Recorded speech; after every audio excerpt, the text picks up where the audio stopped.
Les sorties de bunker au golf, c'est probablement ce qui donne le plus de difficultés à la majorité des gens. Et pourtant, c'est probablement un des coups les plus faciles. Pas nécessairement pour être capable d'aller exactement à la bonne distance qu'on veut aller, mais du moins pour se sortir du pétrin relativement rapidement, par exemple en un coup, et non pas de prendre 2, 3, 4, 5 coups. Et pourquoi pour la majorité des gens, c'est difficile de faire ça? En fait, c'est simplement qu'on ne ressent pas les choses de la bonne façon. On n'utilise pas le corps de la bonne façon pour y arriver. Et vous allez voir aujourd'hui, on va travailler un exercice qui va être ultra simple, mais surtout qui va complètement changer votre perception de ce que vous devez faire pour être capable de faire sortir la balle en un seul coup.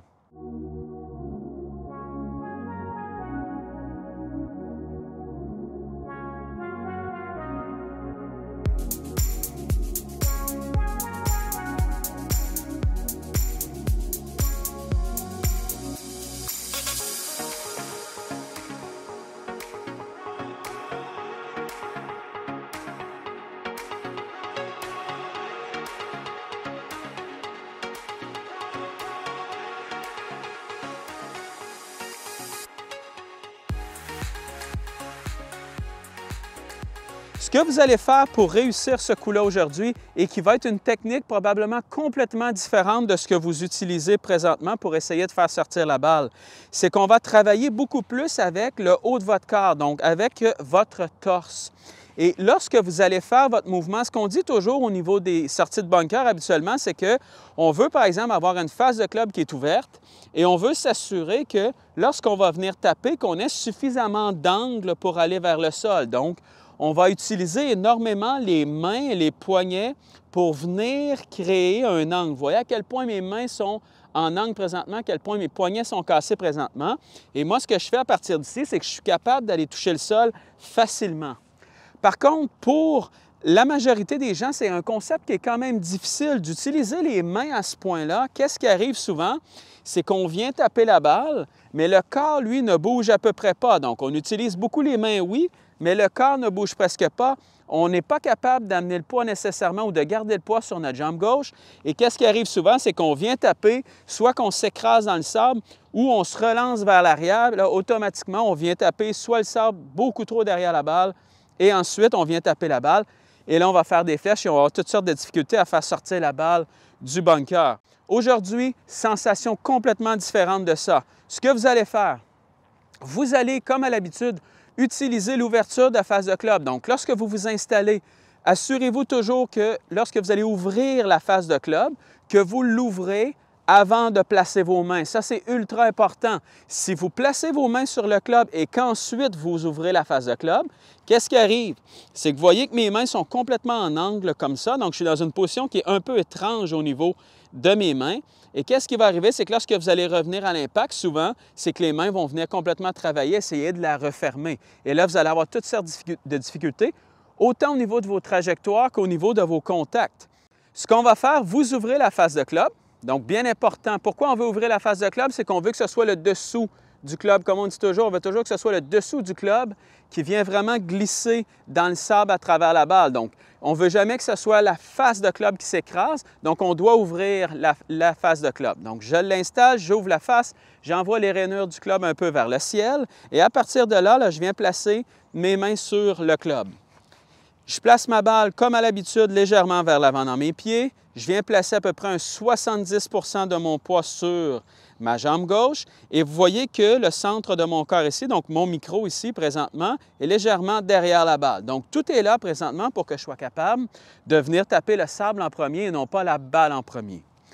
Mais où ça va faire extrêmement différent de ce que vous êtes habitué, c'est qu'à partir d'ici, au lieu de sentir lorsque vous allez faire votre mouvement que vous allez utiliser complètement vos poignets pour monter et que vous allez vous assurer d'avoir un mouvement qui est ultra long avec vos bras, c'est que vous allez utiliser le haut de votre corps.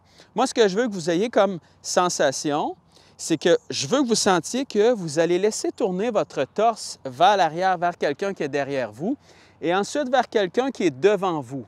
Et imaginez-vous, quand vous allez faire ce mouvement-là, que vos bras restent un peu pris sur vous. Donc, imaginez-vous que ce n'est pas vos bras qui bougent, c'est le haut du corps qui va venir couper le sable et qui va venir passer à travers la balle. Même principe que lorsqu'on faisait un coup d'approche qu'on avait déjà vu ensemble, on faisait nos coups d'approche, on sentait qu'on avait le poids qui était légèrement vers l'avant et à partir d'ici, on voulait sentir que c'était le haut du corps qui tournait à travers la balle. Ici, on va faire exactement la même chose. Donc, je m'installe à la balle et moi, ce que je veux avoir comme sensation, je m'imagine que mes bras sont un peu sur moi ici et à partir de là, tout ce que je veux, je vais sentir que je vais faire tourner le corps d'un côté et de l'autre, tout en gardant mon poids sur ma jambe gauche. Ça, c'est ultra important. Vous laissez le poids vers l'avant, vous tournez le haut du corps vers l'arrière, vous tournez le haut du corps vers l'avant. Et vous allez voir quand vous allez faire ce mouvement-là, qu'au lieu de sentir que c'est vos mains et vos bras qui essaient de venir taper, vous allez sentir beaucoup plus de contrôle avec cette rotation de corps-là. Et probablement, la sensation qui va changer quand vous allez faire ça, c'est que vous allez sentir que c'est beaucoup plus facile pour vous, à partir de là, de gérer un peu le point d'impact du club dans le sol. Si vous aimeriez que je vous aide de façon un peu plus personnalisée au niveau de votre jeu, envoyez-moi un message tout simplement à mon email qui va être tout juste en bas ici ou sur mon Facebook au nom de Simon Camiran ou l'Académie de golf Simon Camiran et je vais pouvoir vous envoyer toutes les modalités des cours en ligne que j'offre. Et peu importe où vous êtes dans le monde, vous allez voir, on va pouvoir travailler ensemble et ce, à un prix qui est extrêmement raisonnable et les résultats sont déjà probants. Donc, c'est un programme qui fonctionne super bien. Donc, je vous encourage à le faire si jamais ça vous intéresse, que je vous aide de façon un peu plus personnalisée. Sur ce, on continue la vidéo. Beaucoup trop souvent, qu'est-ce qui va arriver lorsqu'on va utiliser énormément les poignets pour, par exemple, redescendre vers la balle? C'est qu'on va arriver avec un angle qui est tellement sévère qu'on va venir complètement s'écraser. Quand vous utilisez cette rotation de corps-là ici, qu'est-ce qui va arriver? C'est que le club, comme vous pouvez remarquer, c'est comme s'il venait un peu glisser au sol. Vous voyez qu'il vient dans le sable, oui, mais il vient glisser. Je n'aurais pas tendance à faire ça ici, okay, qu'on veut enlever. Donc, quand vous allez vous installer, installez-vous comme vous le feriez à l'habitude. Et à partir d'ici, imaginez-vous que vous laissez tourner le corps d'un côté et de l'autre et imaginez-vous que c'est votre torse qui amène la balle vers votre drapeau et c'est lui qui va faire en sorte qu'il va générer de la vitesse.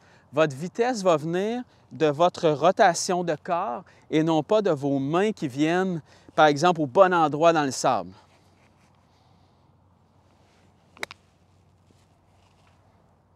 Et pour réussir à taper le sable, donc de s'assurer que le club n'est pas en train de taper la balle directement, mais bien qu'on est capable de rentrer dans le sable, ce que vous allez faire, c'est que lorsque vous allez vous installer pour faire ce coup-là, donc de sentir que vous allez laisser tourner le haut de votre corps pour venir taper la balle, imaginez-vous que vous voulez le faire, mais en angle.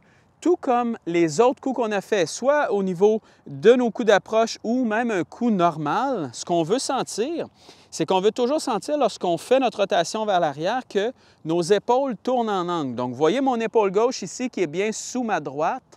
Dites-vous que si vous tournez et que vos deux épaules se tournent comme ça ici à égalité, vous ne serez jamais capable de venir taper la balle. Votre but est de créer quand même un angle vers le sol. Mais au lieu de créer cet angle-là avec nos poignets, on va créer l'angle avec nos épaules. Donc, quand vous allez faire votre mouvement, imaginez-vous que vous voulez sentir que, oui, vous utilisez le torse, donc vous laissez tourner le torse et à peu près pas vos mains, mais vous voyez quand je fais ça ici, à quel point mon épaule gauche est sous ma droite. Donc, c'est exactement ce que je veux que vous sentiez. Et le fait de tourner avec un angle comme ça, ce que ça va faire, c'est que ça assure que le corps est capable par la suite de redescendre dans le sable de la bonne façon. Et quand vous allez redescendre, imaginez-vous que vous voulez sentir votre épaule gauche était sur votre droite lorsque vous avez fait votre backswing comme ça. Lorsque vous allez redescendre, comme on avait vu dans la dernière vidéo, imaginez-vous que votre épaule gauche va maintenant s'en aller vers le sol pour justement aller chercher le sable. Et c'est vraiment l'inclinaison de vos épaules qui va faire en sorte que vous allez être capable d'aller toucher le sol comme ça ici. Assurez-vous toujours d'accélérer aussi votre torse à travers la balle. Donc, n'oubliez pas, votre but n'est pas d'arrêter ici. Donc, si je viens taper la balle et que le torse s'arrête à la balle, qu'est-ce qui va arriver?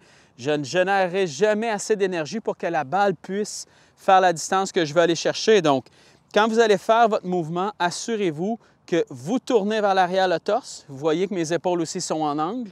Lorsque vous allez revenir vers l'avant, votre but est de sentir que votre épaule gauche s'en va un peu vers le sol. Vous laissez tourner le torse à travers la balle et vous voyez même à quel point maintenant mon épaule droite est sous ma gauche, un peu comme on avait travaillé aussi avec les autres coups. Mais vous pouvez facilement voir le haut de mon corps lorsque je suis comme ça ici. Et ça, c'est bien important pour ne pas que vous bloquiez à l'impact. Vous ne voulez jamais être face à la balle lorsque vous arrivez à l'impact.